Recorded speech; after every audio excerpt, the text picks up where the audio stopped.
नमस्कार दोस्तों, आप सबका स्वागत है आपके अपने यूट्यूब चैनल बायोग्लोज में। और मैं आशा करता हूँ कि आप सब स्वस्थ होंगे और अपनी पढ़ाई में व्यस्त होंगे। तो आज हमारा टॉपिक है लेसन नंबर 6, जिसका नाम है वंशागति के आणविक आधार। और हमारा टॉपिक चला हुआ था डीएनए, जिसका ये भाग है 5। तो आज हम देखेंगे कि डीएनए अनुलेखन क्या है या ट्रांसक्रिप्शन किसे कहा जाता है। आप सब देखिए कि जो अनुलेखन है या ट्रांसक्रिप्शन की हम बात करेंगे, तो हम बात करते हैं कि जो डीएनए है, ठीक है, डीएनए से मैसेंजर आरएनए का बनना, आरएनए का बनना ही क्या कहलाता है, ट्रांसक्रिप्शन कहलाता है। ठीक, इतनी बात समझ में आ रही है। देखिए, एक चीज़ होती है कि एनसीईआरटी में ये कहा गया है कि अगर डीएनए के द्वारा डीएनए डीएनए से क्या बनता है, मैसेंजर आरएनए, मैसेंजर आरएनए बनेगा और मैसेंजर आरएनए से ही क्या बनेगा, प्रोटीन बनेगी। ठीक है ना, मैसेंजर आरएनए से क्या बनता है, प्रोटीन बनती है। तो डीएनए के द्वारा मैसेंजर आरएनए और मैसेंजर आरएनए के द्वारा प्रोटीन का बनना ही क्या कहलाता है, central dogma of molecular biology कहा जाता है। ठीक है। अब एक चीज़ यहाँ बहुत मुख्य है समझने की, कि यहाँ पे देखिए आप, डीएनए से डीएनए का बनना, हम पिछले जो हमारा भाग डीएनए का भाग 4 है उसमें हम पढ़ चुके हैं कि डीएनए से डीएनए का बनना क्या कहलाता है, डीएनए रिप्लिकेशन कहलाता है या डीएनए प्रतिलिपिकरण कहलाता है। लेकिन डीएनए से मैसेंजर आरएनए का बनना, डीएनए से मैसेंजर आरएनए का बनना क्या कहलाता है, ट्रांसक्रिप्शन कहलाता है। क्या कहलाता है, ट्रांसक्रिप्शन। ठीक है ना, डीएनए से मैसेंजर आरएनए का बनना क्या कहलाता है, ट्रांसक्रिप्शन या अनुलेखन कहलाता है। और मैसेंजर आरएनए के द्वारा ही क्या बनता है, प्रोटीन का निर्माण होता है, क्योंकि सारी सूचनाएं किसके पास है, डीएनए के पास है। और डीएनए क्या बनाएगा, मैसेंजर आरएनए, और मैसेंजर आरएनए का मुख्य कार्य क्या होता है, उसी प्रकार के प्रोटीन का बनाना होता है जैसे उसे निर्देश दिए गए हों। ये सारी क्रियाएं कहाँ होंगी, केंद्रक में। और फिर उसके बाद मैसेंजर आरएनए के बाद में जो प्रोटीन बनेगी, फिर उसके बाद ये कहाँ जाते हैं, कोशिका द्रव्य में चले आते हैं। चलिए अब हम देखते हैं। देखो, अगर हम अनुलेखन की बात करें, जैसे हमने बताया कि अनुलेखन या ट्रांसक्रिप्शन क्या है, कि डीएनए डीएनए की एक रज्जु, मतलब जो ये चैन होती है ना, डीएनए की एक रज्जु से आनुवांशिक सूचनाओं का आरएनए, आरएनए मतलब अभी मैंने बताया कि डीएनए से मैसेंजर आरएनए का निर्माण ही क्या कहलाता है, अनुलेखन। तो आरएनए में प्रतिलिपिकरण करने की जो क्रिया है उसे ही क्या कहा जाता है, अनुलेखन कहा जाता है। क्योंकि डीएनए से किसका निर्माण हुआ, मैसेंजर आरएनए का, और मैसेंजर डीएनए से आरएनए का निर्माण होने की जो क्रिया है उसे ही क्या कहा जाता है, आरएन डीएनए अनुलेखन या ट्रांसक्रिप्शन कहा जाता है। चलिए देखें, इसके मुख्यतः 3 भाग होंगे। ठीक है, जो अनुलेखन है इसके क्या है, 3 भाग हैं। और अनुलेखन के बारे में अगर हम आपको बताएं कि अनुलेखन बोर्ड में मोस्ट इम्पोर्टेंट क्वेश्चन है बोर्ड के लिए। ठीक, तो अनुलेखन के कितने भाग हैं, 3 भाग हैं। तो आप यहाँ देखिएगा अनुलेखन में, क्योंकि जो अनुलेखन है जो मुख्यतः, एक तो ये उन्नयन है जिसे हम प्रमोटर कहेंगे, प्रमोटर कहेंगे उन्नयन को, एक तो उन्नयन भाग होगा, और एक होता है इसमें स्ट्रक्चरल जीन। ठीक है, और एक होता है टर्मिनेटर भाग। यानी कि यहाँ पर 3 प्रकार के इसमें समूह होंगे।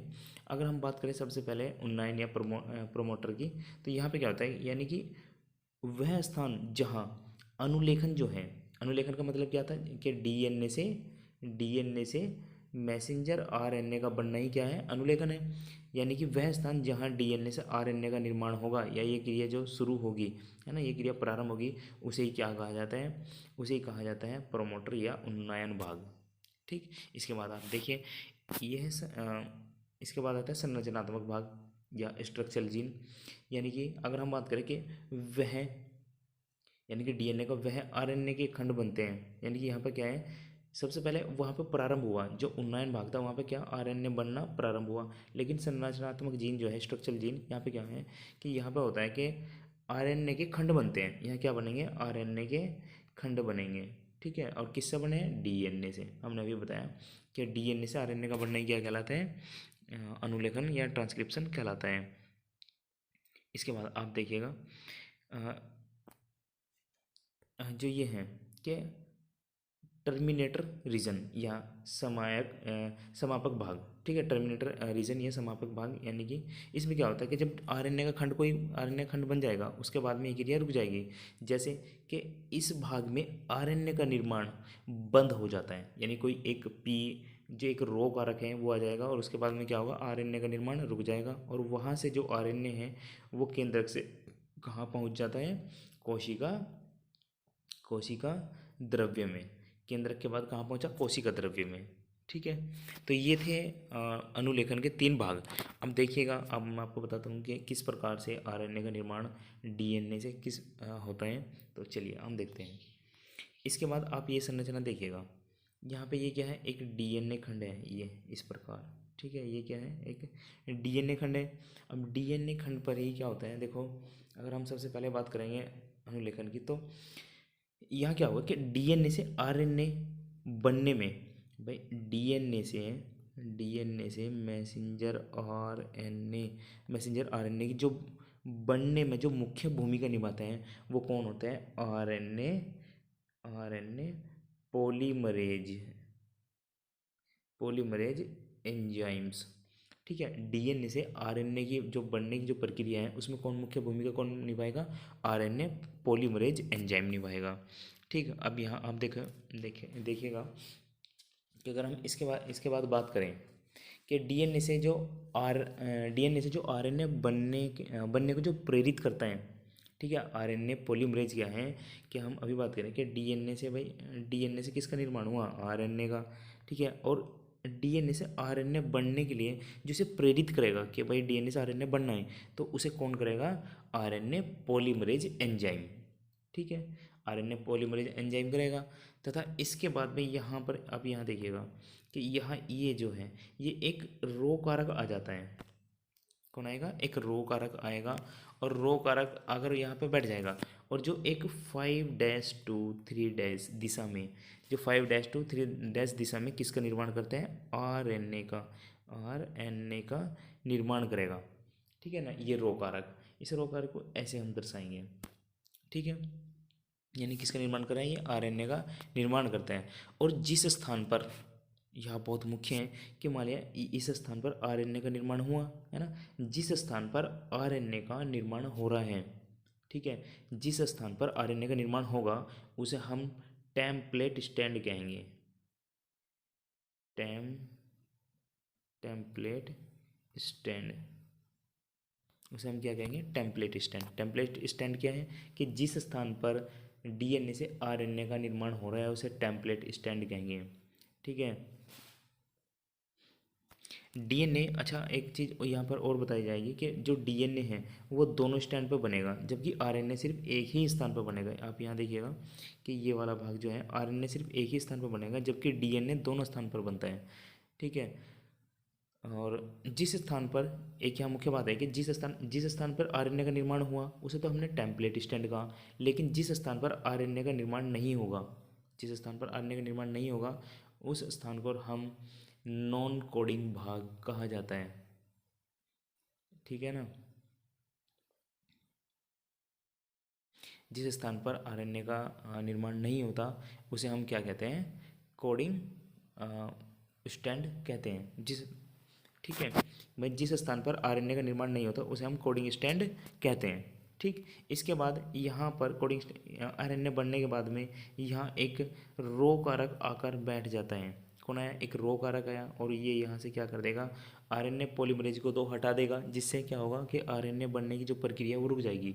और इसके बाद ये आरएनए कहाँ पहुँचेगा, कोशिका के अंदर, कोशिका द्रव्य में, केंद्रक से निकलकर ये कोशिका द्रव्य में पहुँच जाते हैं। और इस प्रकार से डीएनए से आरएनए का निर्माण कंप्लीट हो जाता है। और डीएनए से आरएनए का बनना ही क्या कहलाता है, अनुलेखन कहलाता है या ट्रांसक्रिप्शन कहा जाता है। देखिए अब मैं आपको क्रियाविधि समझाता हूँ इसकी। जैसे क्रियाविधि में हम इसका क्या देखेंगे, आरएनए का जो निर्माण है वो हमेशा 5-3 दिशा में ही होता है, क्योंकि जो आरएनए है वो हमेशा कैसे होगा, 5-3 दिशा में। इसलिए डीएनए की एक रज्जु की दशा क्या होगी, सबसे फर्स्ट पहले वाली क्या होगी, 3-5, ठीक है, जिसमें आरएनए का निर्माण होता है। लेकिन निम्नलिखित जो आरएनए है उसका निर्माण किस प्रकार से होगा, देखिए सर्वप्रथम यानी कि अगर हम सबसे पहले बात करें, ठीक, सबसे पहले अगर हम बात करें तो यहाँ पे क्या होगा कि डीएनए के जो प्रमोटर भाग हैं, सबसे पहला वाला भाग, उसमें एक आरएनए पॉलीमरेज एंजाइम आकर बैठ जाएगा और आरएनए पॉलीमरेज के साथ में एक रो कारक होगा, ये इस प्रकार का एक कारक होगा और उसके साथ में ये पहुँचते हैं और साथ में ये क्या शुरू कर देता है, यानी कि वह स्थान जहाँ पर आरएनए बनने की जो प्रक्रिया है वो स्टार्ट होती है, उसे ही मैंने शुरू में बताया है, उसे हम क्या कहें, प्रोमोटर रीजन या उसे उन्नयन भाग कहेंगे। ठीक है, अब ये देखिए यहाँ पे ये कोई रो कारक है और यहाँ पर क्या है, आरएनए पॉलीमरेज है, तो यहाँ से स्टार्ट हो जाएगा क्या, आरएनए का बनना। ठीक है, अब देखिए जो पॉलीमरेज एंजाइम्स हैं, है ना, पॉलीमरेज एंजाइम जीन में पहुंचकर आरएनए का निर्माण करता है, परंतु आरएनए डीएनए रज्जुक से जुड़ा रहता है, क्योंकि अब जैसे आप यहाँ देखिएगा ये है, ठीक, आरएनए यहाँ से जुड़ेगा और यहाँ पर ही निर्माण होगा, एक भाग पर सिर्फ आरएनए का निर्माण होगा। ठीक है, जहाँ जिस स्थान पर आरएनए का निर्माण होगा उसे टेम्पलेट स्टैंड, तथा जिस स्थान पर आरएनए का निर्माण नहीं होगा उसे हम कोडिंग स्टैंड कहते हैं। ठीक, अब आप आगे चलो, आगे देखते हैं। देखो कि जो आरएनए पॉलीमरेज है, आरएनए पॉलीमरेज आरएनए का निर्माण करते हुए टर्मिनेटर रीजन में पहुंचते हैं। भाई शुरू में यहाँ पर आरएनए का निर्माण निर्माण हुआ और ये क्या है, टर्मिनेटर रीजन है, ये सबसे लास्ट वाला समापक भाग, और इसके बाद में यहाँ से यह प्रक्रिया रुक जाती है तथा आरएनए केंद्रक से कहाँ पहुँच जाता है, अगर ये कोशिका है तो ये केंद्रक के अंदर प्रक्रिया चली हुई थी तो ये कहाँ पहुँच जाएगा, इस कोशिका द्रव्य में पहुँच जाता है। ठीक है, चलिए, और इसके बाद अगर हम बात करें, देखिए कि आरएनए बनने के बाद वह केंद्रक में अलग होकर कोशिका द्रव्य में चला जाता है। अब ये समझिएगा कि सबसे पहले कौन था, डीएनए था, और डीएनए से क्या बना, मैसेंजर आरएनए बना, और इसके बाद क्या बनता है, प्रोटीन बनती है, क्या बनेगी, प्रोटीन बनेगी।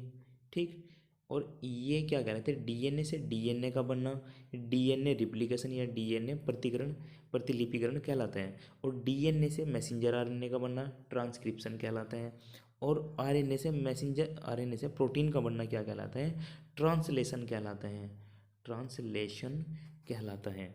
ठीक है, और ये पूरी प्रक्रिया जो है इसे central dogma of molecular biology कहा जाता है।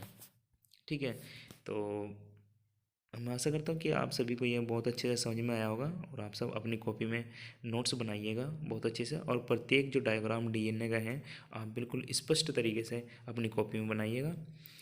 और मिलते हैं दोस्तों नेक्स्ट वीडियो में, तब तक के लिए धन्यवाद।